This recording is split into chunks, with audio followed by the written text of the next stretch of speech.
sa mga maiinit na balita ngayong tanghali. Presyo ng siling labuyo sa ilang mga palengke sa Metro Manila pumalo na sa 500 pesos ang kada kilo.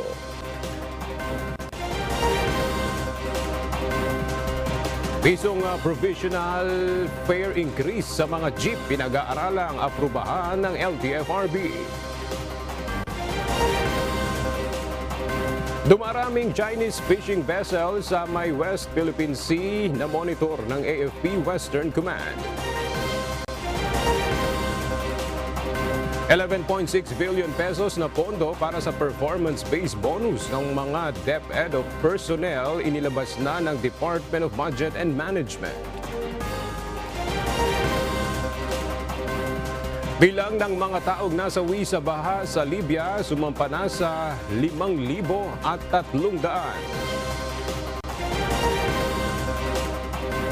At mas maigting na ugnayan sa pagitan ng North Korea at Russia tiniyak ni North Korean leader Kim Jong-un. Magandang tanghali mga kasangbahay. Ngayon po ay araw ng Huwebes, September 14, 2023 at una sa mga balita ngayong tanghali. Nasa Singapore na si Pangulong Ferdinand Marcos Jr. para dumalo sa ilang pagpupulong sa ilang negosyante. Nagbigay ng talumpati ang Pangulo sa 10th Asia Summit kung saan ibinida niya ang mga ginagawang hakbang ng pamahalaan upang maging magaan ang pagninegosyo sa Pilipinas. Narito ang report ni Nel Maribohok. Hinikayat ni Pangulong Ferdinand Marcos Jr. ang mga investor na nasa Singapore na mamuhunan sa Pilipinas. Ito ang naging sentro ng talumpati ni Pangulong Marcos sa kanyang pakikilahok sa 10th Asia Summit. Binanggit ng Pangulo ang mga batas na ipinasa ng Pilipinas upang maging maluwag ang foreign ownership ng mga negosyo sa ilang industriya tulad ng sa renewable energy. Ibinida rin ni Pangulong Marcos ang ukol sa Maharlika Investment Fund. Maharlika Investment Fund. The fund is designed to consolidate investable funds from government and financial institutions to further drive economic development through strategic investments both domestically and overseas. Patuloy ang ginagawang hakbang ng pamahalaang Pilipinas upang mapaunlad ang agrikultura. Continue to develop our agricultural sector. And the aspiration, once again, is that we are able to provide sufficient supply of food at prices that people can afford. And that's still, we are not there yet. Kabilang sa schedule ng Pangulo ang pagdalo sa Formula 1 Singapore Grand Prix bilang pagtugon sa imbitasyon ni Singaporean Prime Minister Lee Hsien Loong. Nel Maribohok, UNTV News and Rescue. Diyos ang aming sandigan, serbisyo publiko ang aming pinahalagahan. Pansamantalang itinalaga bilang government caretaker si Vice President Sara Duterte habang nasa abroad si Pangulong Ferdinand Marcos Jr. Ayon sa Presidential Communications Office, mananatiling nasa ibang bansa si PBBM hanggang sa araw ng Linggo. Sa ngayon ay nasa Singapore pa si Pangulong Ferdinand Marcos Jr. matapos dumalo sa 10th Asia Summit at inaasahang dadalo rin sa Grand Prix 2023 Formula 1 night race sa imbitasyon ni Singaporean Prime Minister Lee Hsien Loong. Nais ng isang mambabatas na maibalik ang kapangyarihan ng National Food Authority o NFA na umangkat ng bigas bilang tugon sa nararanasang problema sa supply nito. Isa rin sa nakikitang solusyon ay ang pag-alis ng taripa sa imported rice. Narito ang report ni Ray Pelayo. Bahagi ng panukalang batas ni Marikina Representative Stella Kimbo ang pagbabalik sa mandato ng National Food Authority na umangkat ng bigas. Sa ilalim ng House Bill 9030 o ang Philippine Rice Emergency Response Act, maaaring magdeklara ang Pangulo ng Bansa ng National Rice Emergency. Ito ay kung may hindi ang karaniwan o sunod-sunod na pagtaas sa presyo ng bigas o labis na kakulangan sa supply ng produkto sa bansa. Sa ilalim ng Rice Tarification Law na inumpisang ipatupad noong 2019, ay inalis ang kapangyarihan ng NFA na umangkat ng bigas at sa mga lokal na magsasaka lamang ito maaaring mamili. hindi na rin ito nakapagbebenta ng murang bigas sa palengke ngayon dahil para na lamang sa mga pangailangan kapag may kalamidad ang kanilang imbak. Ngunit dahil sa mahal na rin ang palay ngayon, hindi na makasabay ang NFA sa mga trader. Pagpapayagan natin ang NFA to import, ibig sabihin nun, medyo mas kakapal ang supply. So, that's one way to control the price increase. Nakapaloob din sa panukala ni Kimbo ang pag-aalis ng taripa sa bigas para bumaba ang presyo ng imported. Ganong kabigat ang epekto ng taripa. Halos 1/3 ng presyo ng bigas. So by removing the tariff, that's a very fast way of reducing the price of rice. Nais din itong amyendahan ang alokasyon sa Rice Competitiveness Enhancement Fund kung saan may kalayaan ng Department of Agriculture na magamit ang pondo gaya sa pang-ayuda sa mga retailer at iba pang apektado ng supply at presyo ng bigas. Sa pagtaya ng pamahalaan, nasa halos 6,000 na ang nasa kanilang listahan ang kwalipikadong mabigyan ng tig 15,000 pisong financial assistance. Ayon naman sa Federation of Free Farmers, bumaba ang presyo ng palay dahil sa paglalagay ng price cap sa bigas. To think na nagmahal ang abono, nagmahal ang krudo, inaasahan ng mga maraming magsasaka ngayon sana sila makabawi, yung ginto naging patupa, no? Because of the price ceiling. Ray Pelayo, UNTV News and Rescue. Diyos ang aming sandigan, serbisyo publiko ang aming pinahahalagahan. Pumalo na sa 500 piso ang bentahan ng kada kilo ng siling labuyo sa ilang mga pamilihan sa Metro Manila. Bunsod ng pahirapang supply nito ngayon. Mula sa Balintawak Market, makibalita tayo kay Harry Ilagan live. Harry, kamusta yung bentahan ng siling labuyo dyan sa Balintawak Market? Magandang tanghali, Aga. Nag-ikot-ikot nga tayo dito sa Balintawak Market upang alamin ang presyuhan ng mga pangunahing gulay at ng siling labuyo. Ayon sa mga nagtitinda, tumaas na ang presyo ng siling labuyo dahil sa konti lang ang supply nito sa ngayon, bunsod ng nagdaang sama ng panahon. Ang dating 400 pesos per kilo, ngayon ay mabibili na sa 500 hanggang 800 pesos kada kilo. Kukunti lang yung napipitas nila, kaya ganun, kaya mahal. Tsaka kukunti lang dumadating. Pag marami, mura. Pag may, mahal talaga. Samantala, medyo mababa na ang bigayan ng presyo ng gulay ngayon dito. Ayon sa mga nagtitinda, mas marami ng supply ngayon na galing sa kanilang mga supplier mula sa Bulacan, Isabela at Quezon. Ang talong na dating 100 pesos ang kilo, ngayon ay nasa 80 to 90 pesos na lang. Bumaba din ang sitaw na dating 120 pesos per kilo, ngayon nasa 90 pesos na lang. Hanggang 20 pesos naman ang ibinaba ng presyo ng ampalaya na dating 120 pesos, ngayon ay 100 pesos na lang per kilo.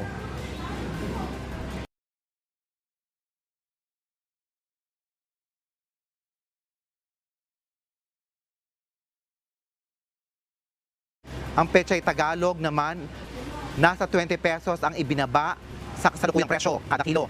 Dati itong 120 pesos per kilo, ngayon ay 100 pesos per kilo na. Ang kamatis na mabibili dati sa 180 pesos kada kilo, ngayon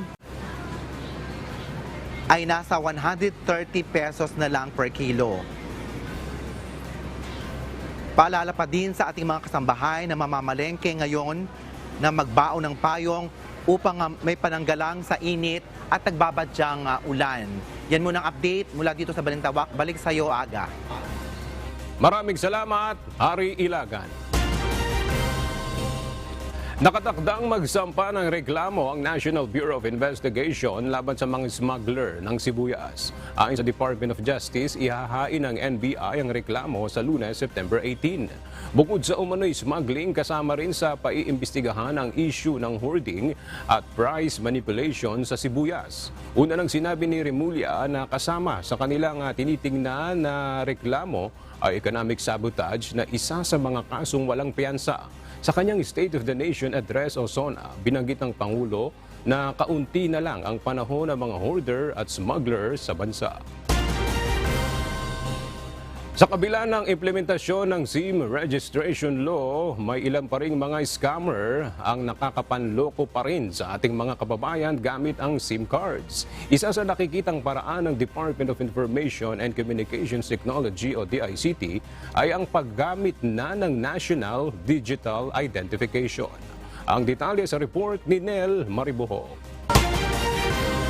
Tatapatan na ng Department of Information and Communications Technology o DICT ang mga makabagong paraan ng scammers sa panloloko. Ito ay sa pamamagitan ng Digital National Identification. Ayon kay DICT Secretary Ivan John Uy, bagamat nabawasan na ang text scams dahil sa SIM card registration, may ilan pa ring mga nakalulusot na mga scammer gamit pa rin ang pre-registered SIMs. We need to deploy this national digital ID soonest because that will now remove all the opportunities to utilize all these other government IDs that have far less verification. Paliwanag ng kalihim, may nakitang pamamaraan ang mga manloloko upang malusutan ng SIM card registration law. Isa na rito ang pagnanakaw ng mga personal information sa mga social media account. So, titingnan nila yung Facebook account nyo, yung picture nyo, yung personal information nyo, at yun ang gagamitin para mag-apply ng tunay na ID sa isang ahensya ng gobyerno. Mayroon din anya na nagbebenta ng kanilang mismong pre-registered SIM. So pinagkakakitaan po nila yan. And we need to warn all of them that kung ginamit po itong SIM card na ito na nakarehistro sa kanila sa isang krimen at hinuli po namin ang mga perpetrators niyan, kasama po sila sa paghabla. Kamakailan lumabas sa investigasyon ng Senado na lumusot sa pagpaparehistro ng SIM ang litrato ng isang unggoy. Target ng ahensya na ma-roll out ng digital IDs ng unang 80 million na nagparehistro sa national ID bago matapos ang taon. By end of the year, ma-deploy natin significantly yung digital ID. So, sa loob po ng ilang buwan, we will do our best to be able to deploy that digital ID system. Ang digital ID na ito ay lalagay sa mismong eGov mobile application na inilunsad na ng pamahalaan. Pag-aaralan din ng DICT kung papaano magkakaroon ng digital ID ang mga kababayan naman natin na wala namang smartphone. Nel Maribuhok, UNTV News and Rescue. Diyos ang aming sandigan, serbisyo publiko ang aming pinahalagahan. Pinag-iisipan ng Department of Information and Technology o DICT na limitahan ang bilang ng SIM card na maaring irehistro ng isang individual. Ito ay matapos na makakolekta ang mga otoridad ng mga pre-registered SIM cards mula sa iba't ibang raids na isinagawa nitong nakaraang buwan. Ayon kay DICT Secretary Ivan John Uy, nasa 1 bilyong pisong halaga ang nakadeposito sa mga e-wallets at iba pang digital currency gamit ang mga SIM cards na pinaghihinalaang konektado sa iba't ibang klase ng scam. Samantala, patuloy ang isinasagawang review ng DICT sa Implementing Rules and Regulation o IRR ng SIM Registration Act. Naaresto ng mga tauhan ng Criminal Investigation and Detection Group o CIDG ang 3 Cameroonian sa Makati City. Modus ng 3 suspect ang kumbinsihin ang mga biktima na mag-invest ng pera na anilay madodoble sa loob lamang ng 2 linggo. Ang detalye sa report ni Lea Ilagan. You are now under arrest. Hindi na nakapalagpas sa mga otoridad ng arestuhin ang 3 Cameroonian na suspect sa investment scam sa bansa. Nakilala ang mga suspect na sina Jacob Bame, Richard Kigib alias Slim Saka at Emmanuel Asobotiyim alias Jordan Smith. Ayon kay Criminal Investigation and Detection Group Anti-Organized Crime Unit Chief Police Colonel Joshua Alejandro, modus operandi ng mga suspect na manghikayat na mga mag-i-invest sa kanila ng pera kung saan tutubo umano ito ng doble. Kunwari, ikaw, nag-invest ka sa akin ng 10,000, after 2 weeks ko ibabalik, magiging 20 na siya. Ang problem dun is, dun sa 2 weeks na ibibigay sa'yo kung makikita mo pa siya. Nabatid na 10 taon nang nanirahan sa bansa ang mga suspect at wala silang ibang trabaho kundi manloko ng tao. Sa katunayan, base sa kanilang investigasyon, mayroon ang naunang kaso ng panluloko ang mga ito. May mga previous pang may previous na cases pa. If you review yung mga sa YouTube, makikita nyo yung mga cases na na-file din sa kanila. Marami pa. 5 years before, may mga cases na the same person pa rin. Sila pa rin yun. Samantala, nahuli din ng CIDG National Capital Region ang mga scammers na sina Vance Joshua Tamayo at Rogie Marl Gumangan. Ayon kay CIDG Legal Division Chief Colonel Tomas Valmonte, nanghihikayat ang mga ito para mag-invest sa kanilang cryptocurrency sa pangakong kikita ang pera nila ng 4.5% monthly. He's known as a cryptocurrency king and siya po ay naghihikayat sa mga tao to invest in him and sabi niya he has a legitimate business which is cryptocurrency na meron siyang account sa cryptocurrency and that would generate income. So ang kanyang promise with the complainants is the investment shall earn monthly interest of 4.5%. Ayon sa biktimang si alias Buboy, 1 milyong pisong investment ang minimum na tinatanggap ng mga suspect. So, nung una, kumikita naman dahil sa yung ano na yon, yung pera, nagagamit ko kasi pandagdag yon para dun sa gastusin ng tatay ko na may sakit. So, yun yung isa sa nakita kong paraan para yung expenses ko na sa gamot na nasa 30,000 monthly, doon ko pwedeng hugutin sa kinikita ko dun sa investment na yan. And for so how many months, akala ko okay siya. Wala akong naging, siguro mga 2 to 3 times okay siya. Wala akong nagiging problema. Pero pagdating nung December hanggang May, may problema na. Ang mga suspect ay mahaharap sa patong-patong na kaso. Nanawagan naman ng CIDG sa mga biktima ng mga naarestong manloloko na magtungo sa kanilang tanggapan at magsampa ng kaso laban sa mga ito. Paulit-ulit rin ang paalala sa publiko na huwag basta maniwala sa mga inaalok na investment na may malaking kita dahil kalimitan sa mga ito ay hindi totoo. Leia Ilagan, UNTV, News and Rescue. Diyos ang aming sandigan, serbisyo publiko ang aming pinahahalagahan. Pinag-aaralan ngayon ng Land Transportation Franchising and Regulatory Board kung aaprubahan ang pisong provisional fare increase na hinihiling ng mga transport group sa gitna ng patuloy na pagtaas ng presyo ng langis. Gayunman, ayon sa LTFRB, magdedepende pa rin ito sa gagawing pagdinig sa mga petisyon sa September 26. Gayon din ang gagawing konsultasyon sa National Economic and Development Authority. Mula sa Quezon City, alamin natin ang detalye kay JP Nunez live. JP, may sinabi ba ang LTFRB kung gaano kataas yung tsansa na maaprubahan ang provisional fare increase? Yes, Aga, ayon nga kay Land Transportation Franchising and Regulatory Board o LTFRB Chairman Attorney Chofilo Guadis III, most likely ay maaprubahan yung hirit na dagdag pasahe, pero yung petsa na lang at kung magkanong taas pasahe ang kanilang pinag-aaralang maaprubahan. Ayon nga sa LTFRB, kinukonsidera nilang maaprubahan ang hirit na pisong provisional fare sa mga jeep dahil sa sunod-sunod na rin na pagtaas ng presyo ng petrolyo sa mga nakalipas na linggo. Gayunman, nakadepende pa rin ito sa magiging resulta ng isasagawang pagdinig sa mga fair hike petition sa September 26.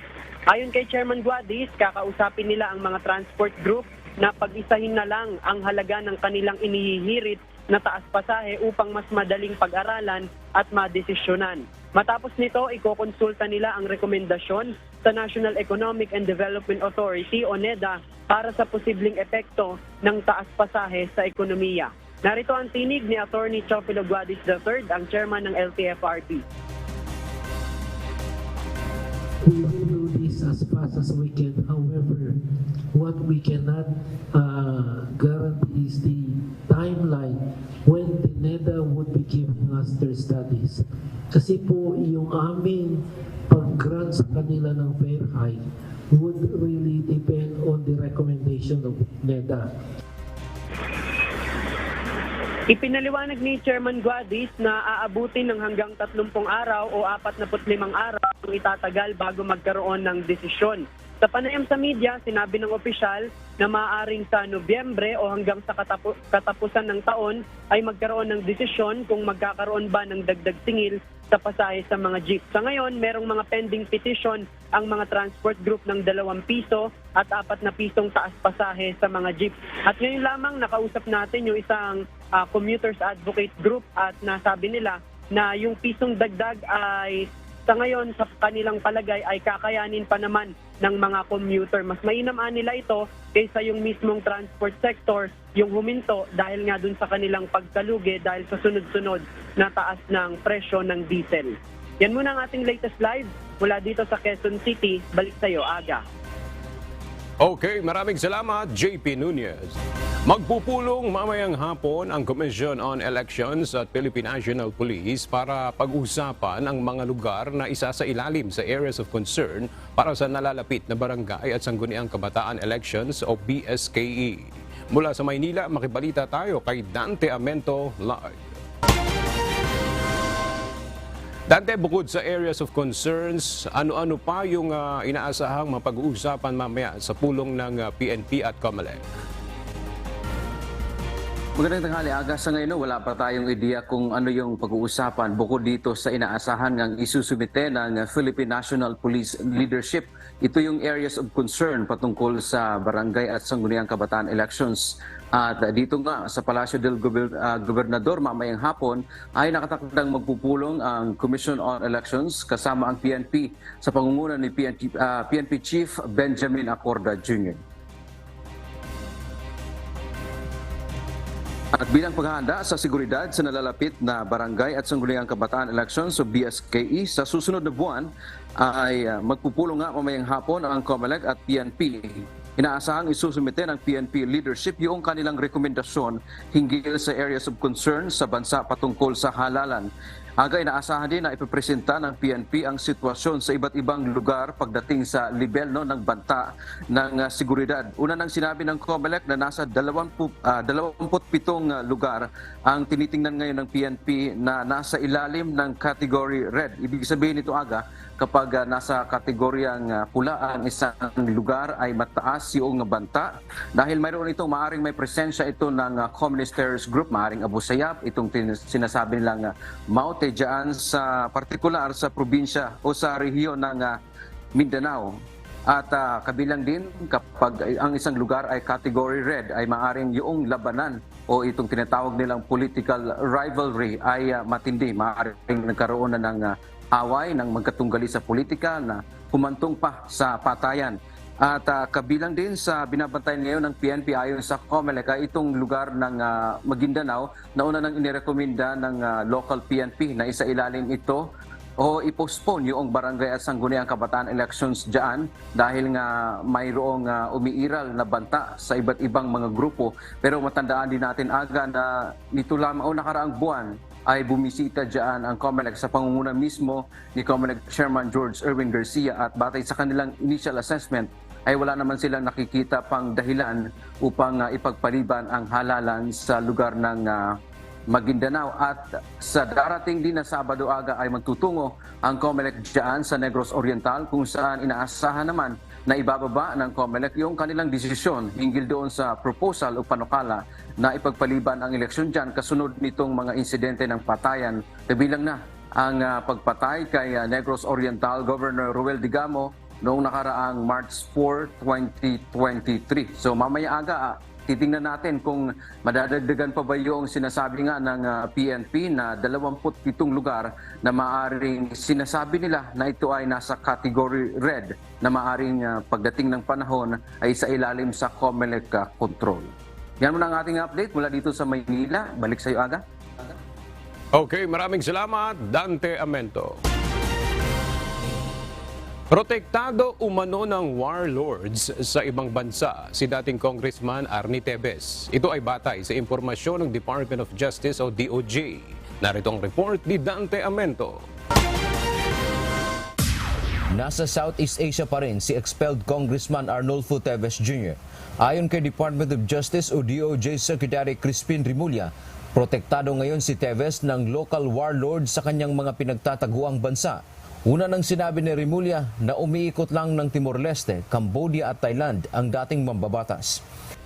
Southeast Asia, supposedly under the protection of a few local warlords. Yun ang balita sa amin. Pero titingnan natin kasi ASEAN yan eh. Under the ASEAN, we can actually ask them more upfront about what's happening in their country, especially if it's somebody who is a known terrorist being harbored by anybody. Sa ngayon, isinasapinal pa umano ang sulat ng DOJ para sa United Nations upang ipaalam sa UN na may arrest warrant na si Tevez sa Pilipinas. Naniniwala naman ang DOJ na hindi hadlang ang proteksyon ng warlord sa hangaring maaresto at maibalik ng bansa si Tevez upang maiharap sa paglilitis. Paliwanag ni Rimulya, maaari nilang hilingin sa UN member states sa pamamagitan ng duty of rendition na arestuhin at i-deport pabalik ng bansa si Tevez. We ourselves can follow up with our counterparts in the different countries about the arrest of people who are wanted for terrorism and murder in the Republic of the Philippines. Dante Amento, UNTV, News and Rescue. Diyos ang aming sandigan, serbisyo publiko, ang aming pinahahalagahan. Binatikos ni ACT Teachers Party List Representative Franz Castro ang panukala ni Ombudsman Samuel Martires na non-publication ng annual audit reports ng Commission on Audit o COA. Ayon sa mambabatas, mas masahol pa ito sa unang proposal ng Ombudsman na alisin ang Audit Observation Memorandum o AOM. Narito ang ulat ni Rosalie Coz. Tutol si ACT Teachers Party List Representative Franz Castro sa panukala ni Ombudsman Samuel Martires na huwag isapubliko ang Annual Audit Reports o AARs ng Commission on Audit o COA. Reaksyon nito ng mambabatas matapos na linawin ng Office of the Ombudsman na ang Annual Audit Reports ang tinutukoy ng Ombudsman na hindi dapat ma-publish. Taliwas sa nabanggit nitong Audit Observation Memorandum sa budget hearing ng House Committee on Appropriations sa Office of the Ombudsman. Sa pahayag ng tanggapan, tiniyak ng Ombudsman na hindi nito pinoprotektahan ang mga mali at tiwaling opisyal at kawani ng gobyerno. Nanindigan din ito ang final audit report ang dapat maisapubliko dahil maaari pa niyang iapela sa Commission on Audit and Bank at Korte ang annual audit report. Subalit ayon naman kay Representative Castro, mas masahol pa sa naunang pahayag ng Ombudsman ang nais nitong mangyari. Gate nito, ginagamit anya ang AARs ng media, non-government organizations at iba pang corruption watchdogs upang matiyak na ginagamit ng tama ng mga ahensya at opisyal ng gobyerno ang binabayad na buwis ng taong bayan at hindi nagpapayaman ng sarili lamang. Dagdag pa nito, marami anyang anomalya sa pamahalaan ang naihayag dahil sa AARs ng COA katulad ng Pharmaly Scam, DepEd laptop overpricing at kahit anya ang 125 million pesos na unauthorized OVP Confidential Fund. Tumutukoy ang Annual Audit Report o AAR sa final output ng regular audit kada taon ng isang COA auditor na naka-assign mag-audit sa accounts ng isang partikular na ahensya. Hindi pa ito pinal na ulat ng COA at maaaring questionin o sundin ng ahensya. Giit naman ni Castro, pati audit report umano na is going confidential. Ito anya ang dapat na itaguyod dahil karapat-dapat sa taong bayan ang transparency sa gobyerno. Rosa Licoz, UNTV News and Rescue. Diyos ang aming sandigan, serbisyo publiko ang aming pinahahalagahan.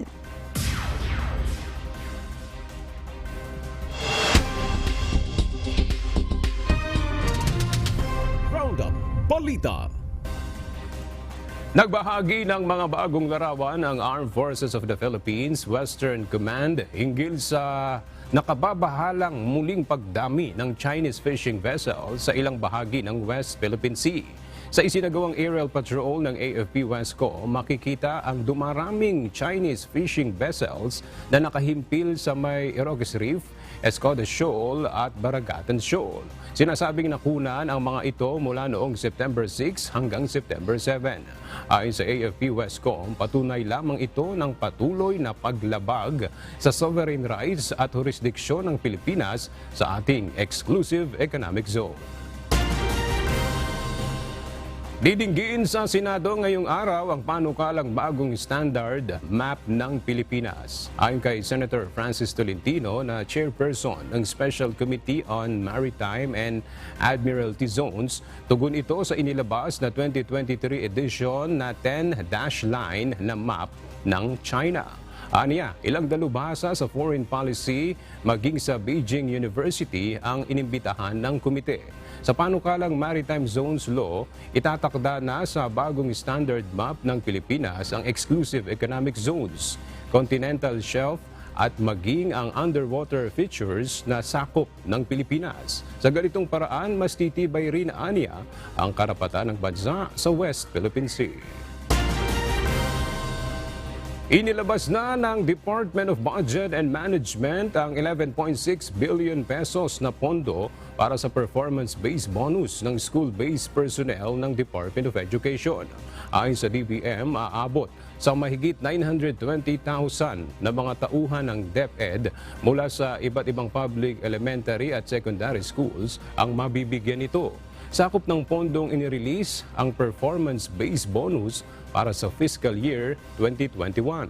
Samantala, subject for validation pa ang documentary requirements ng mga non-teaching personnel para makuha nito. Wala sa isip ni dating Pangulong Rodrigo Duterte na magbalik sa politika. Ayon kay dating Executive Secretary Salvador Medialdea, duda siyang tatakbo muli ito matapos ang 40 taon na public service. Sa isang pahayag, sinabi naman ni Duterte na bumabawi siya ng tulog nitong mga nagdaang araw at nag-e-enjoy mamasyal sakay ng kanyang big bike. Nakararamdam na rin aniya siya ng signs of aging, kaya limitado na minsan ang kanyang galaw. Naibakuna na ang halos lahat ng bivalent vaccines na ibinigay ng Lithuanian government sa Pilipinas. Mula sa mahigit 390,000 vaccines, nasa 366,561 o katumbas ng 94.24% ang naibakuna na ng Department of Health sa priority groups na kinabibilangan ng senior citizens, healthcare workers at adults with comorbidities. Sa ngayon, tuloy-tuloy ang pakikipag-ugnayan ng kagawaran sa COVAX facility at Gavi para sa alokasyon ng kakailanganin pang karagdagang bakuna. Una nang inihayag ng DOH na naging maayos ang turnout ng vaccine coverage ng bivalent vaccines matapos itong ibigay bilang first, second at third booster shot.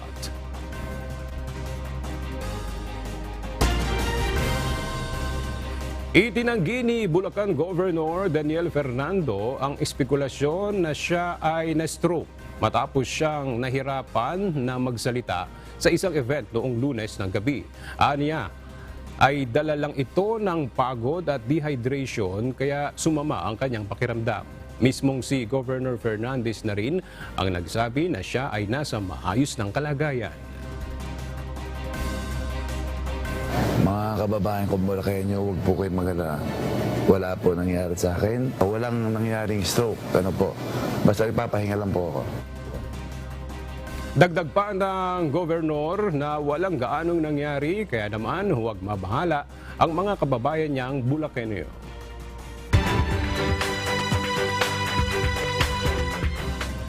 Pinangangambahang aabot sa 400 na Pilipino ang naapektuhan ng malakas na lindol sa Morocco kamakailan.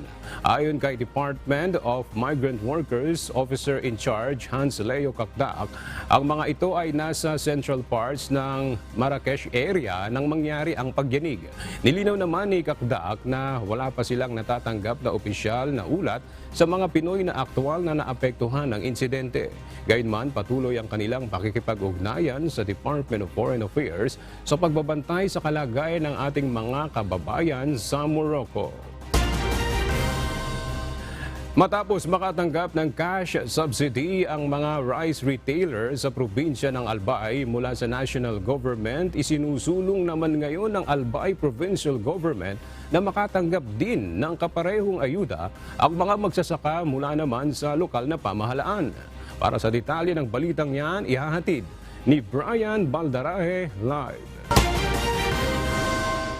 Brian, ano ba itong isinusulong na ayuda para sa mga magsasaka dyan sa Albay? Yes, Aga, ayon sa ilang mga lokal na mambabatas dito sa probinsya ng Albay, nais nilang mabigyan ng ayuda o sa pamamagitan ng cash assistance itong mga apektadong magsasaka dahil nga sa ipinatupad na rice price cap. Paliwanag kasi ng mga ito, hindi lamang ang mga traders o micro rice retailers ang naapektuhan ng Executive Order number 39 o paglalagay ng price ceiling sa presyo ng ilang klase ng bigas.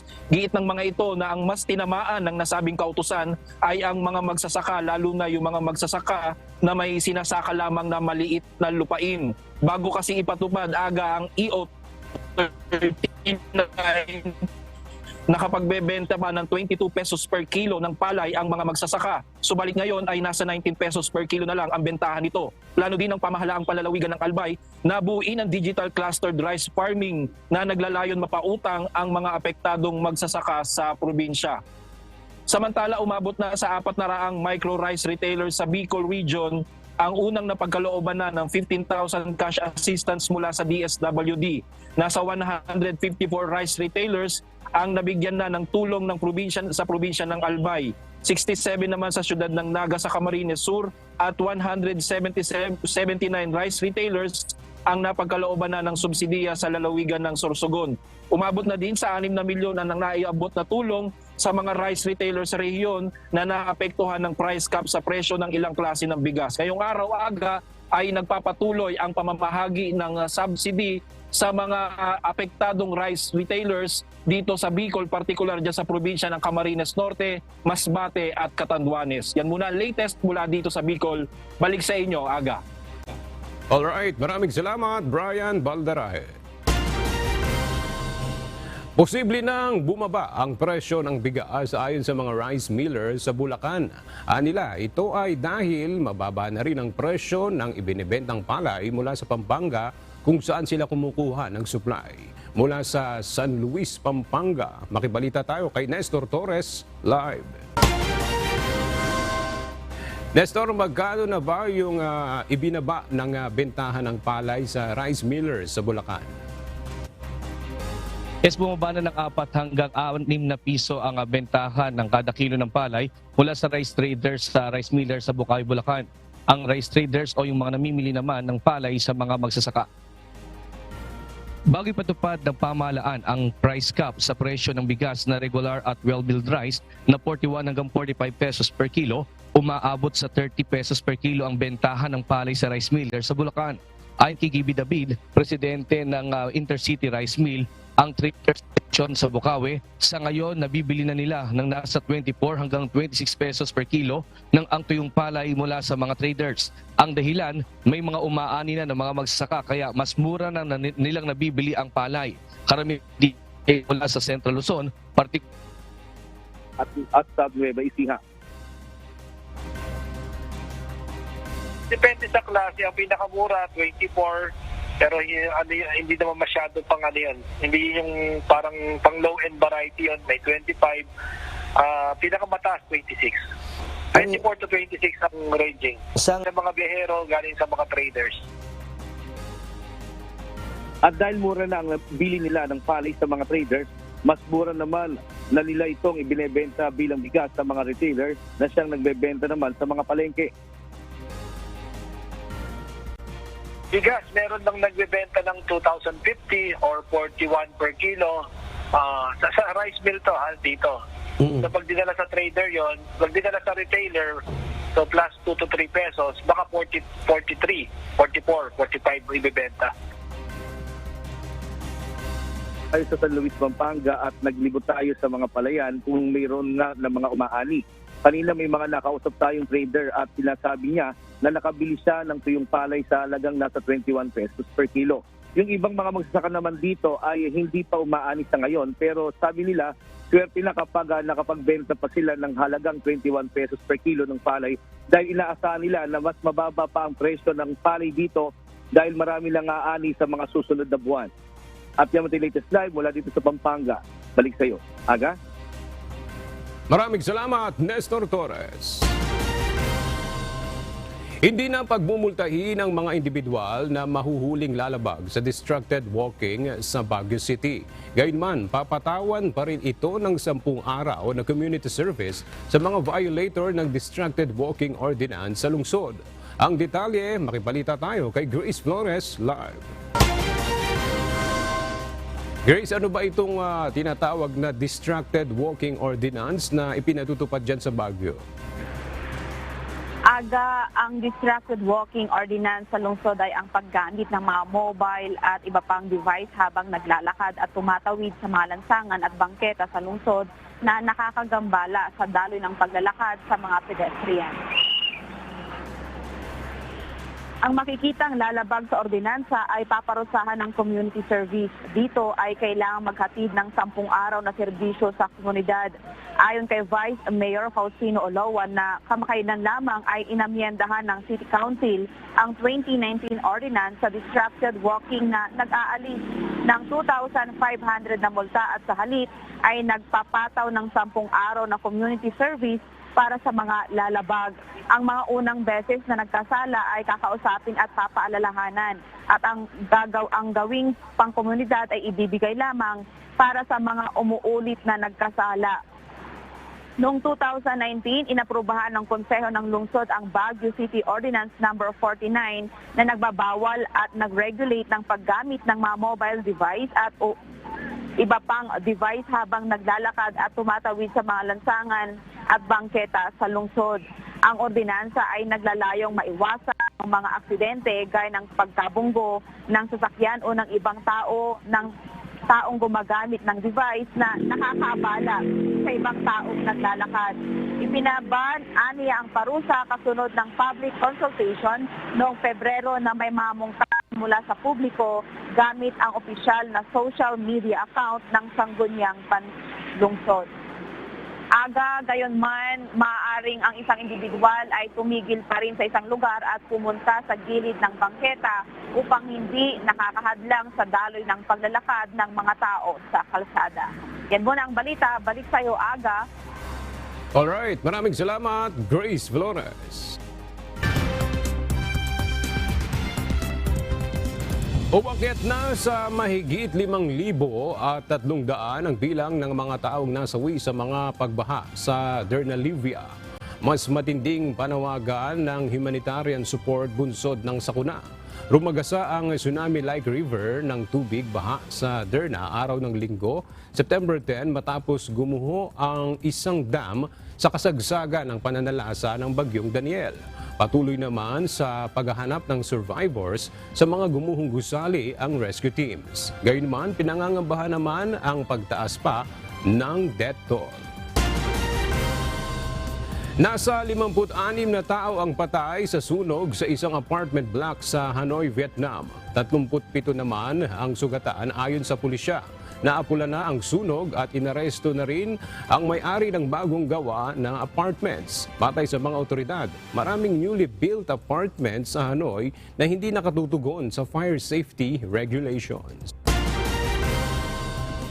Tiniyak ni North Korean leader Kim Jong-un ang mas maigting na ugnayan sa pagitan ng North Korea at Russia. Ginawa nito ang pahayag nang magkita sina Kim at Russian President Vladimir Putin sa Far East ng Russia.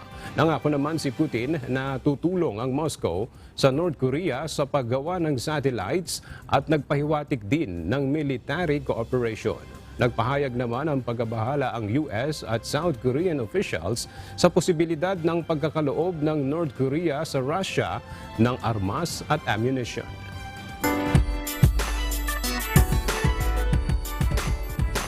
Humakot ng awards ang American singer-songwriter na si Taylor Swift sa ginanap na 2023 MTV Video Music Awards. Bukod sa anti-hero hit maker, big winners rin ang iba pang sikat na international singers at K-pop acts. Narito ang report ni Gladys Tuabi. Umani ng awards ang ilang sikat na singer at international performers sa ginanap na 2023 MTV Video Music Awards. Big winner sa VMA ang American singer-songwriter na si Taylor Swift na mayroong 11 nominations sa iba't ibang kategorya. Kabilang sa mga award na nasungkit ni Taylor Swift ang Song of the Year sa kanyang hit song na Anti-Hero. Siya rin ang nakakuha ng Best Pop Award at Video of the Year. Hinirang rin si Taylor bilang Artist of the Year, Best Visual Effects, Best Cinematography, Best Direction, at Show of the Summer. Habang nanalo naman bilang Album of the Year ang kanyang Midnight album. Bukod kay Taylor Swift, wagi rin ang ilang Korean pop group na Tomorrow by Together o TXT na itinanghal na Push Performance of the Year sa kanilang single na Sugar Rush Ride. Itinanghal namang Song of Summer ang 7 ng BTS member na si Jungkook at American rapper na si Lato. Panalo naman bilang Best K-pop ang Stray Kids, habang Group of the Year naman ang Blackpink. Bukod kay Taylor Swift, nagkamit rin ng parangal ang iba pang international singers na sina Nicki Minaj, Olivia Rodrigo, Anita, Shakira at marami pang iba. Feeling nostalgic naman ang audience nang sorpresang magpakita ang sikat na American boy band noong 1990s na NSYNC na siyang nag-present ng Best Pop Award kay Taylor Swift. Gladys Tuabi, UNTV News and Rescue.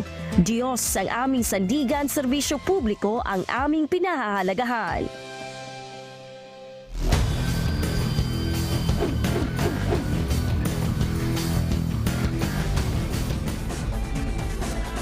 Magsisimula na mamayang hapon ang second round ng preliminaries ng UNTV Volleyball League. Mahalaga ang bawat panalo sa round na ito dahil dito malalaman kung anong mga kupunan ang aabante sa next round. Narito ang report ni Rina Villamor Camara.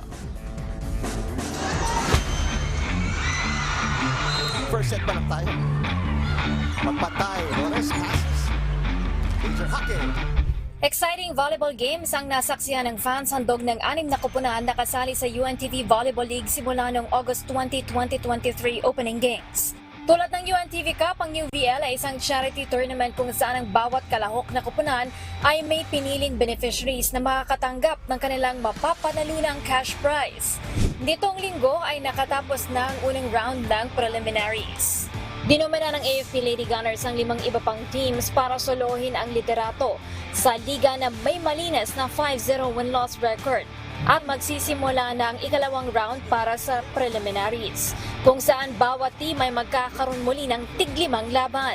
Mahalaga ang magiging panalo sa mga susunod na games dahil dito makukumpirma kung sino ang 4 na team na makakabante sa semifinals knockout games. Tampok sa triple header ang bakbakang PNP Lady Patrollers at DFA Emissaries 1:00 ng hapon na gaganapin sa Paco Arena sa Maynila. Mataas ang moral ng PNP dahil tanging ang AFP pa lang ang nakakatalo sa kanila matapos ang first round. Sa ngayon, mas pupuliduhin pa ng PNP ang kanilang arsenal para mapalakas ang kanilang opensa. Sabi ko sa mga player ko, i-improve nila yung service nila kasi ngayon yung error namin more on service at saka sa receive ko. Ang DFA naman umaasang makatutulong ang kanilang experience sa mga nakaraang games para mas mag-improve ang gelling ng team at maka-bounce back. Sa second game ay aabangan naman ang muling pagtutuos ng Judiciary Lady Servers at Senate Lady Defenders alas 3 ng hapon. Pinataob ng Senate ang Judiciary sa kanilang September 3 carjack game na umabot sa ika-4 na set. Kaya naman asahan ang pagbawi ng Lady Servers kontra Lady Defenders. Ayon kay Senate Head Coach Roger Gorayev, mas magfo-focus pa sila para sa second round. Kung i-gauge ko yung performance nila, maganda yun kasi natututo na sila eh. Hindi katulad dati yung laro, balikan lang. Ngayon natututo naman sila. Kaya masaya ako, kaya lang dapat be more focus on the game, huwag matataranta, more cohesiveness, more patience, huwag magmamadali. Yan lang. At sa third game, tatangkain naman ng Ombudsman Graftbusters na tapusin ang winning momentum ng AFP Lady Gunners sa kanilang sagupaan alas 5 ng hapon. Subalit aminado ang Graftbusters na malaki itong hamon lalo na't kailangan nilang palakasin ang endurance ng kanilang players laban sa mga praktisado na kupunan ng mga sundalo. Ayun po ang wino-workout namin, palakasin pa yung katawan ng player, tapos kung wala naman po silang ginagawa, kung nasa bahay lang, kahit extra workout, jogging, core, kailangan nila mag-core para din magpalakasin ng katawan. Ang Lady Gunners naman sasandig pa rin sa kanilang disiplina sa pagsunod sa plays na kanilang iniensayo. Ano pa rin naman, same strategies pa rin naman. So, kung ano kasi sila kung ano yung talagang pinapractice namin sa practice, so i-apply lang nila sa game. So, kaya nagiging ganun yung resulta ng game, nagiging maganda. Ayon pa kay AFP Head Coach Miriam Go, nakita rin nila ang improvement ng iba pang team kaya naman mag-step up din sila sa preparation. Kasi yung mga teams na, other teams, siyempre naghahanda sila. So nag-i-improve din sila. So dapat kami din, iaangat pa rin namin yung performance ng bawat isa. Rina Villamor, Camera, UNTV News and Rescue. Diyos ang aming sandigan, serbisyo publiko ang aming pinahahalagahan.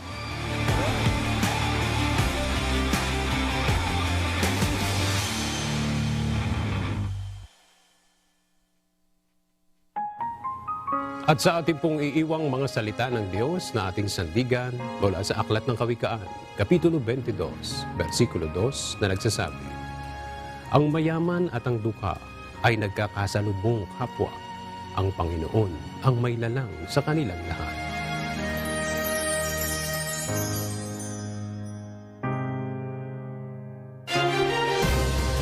At yan ang mga balitang aming tinutukan at inaksyonan. Dahil sa aming pagbabalita, una, ang pagkalinga sa kapwa.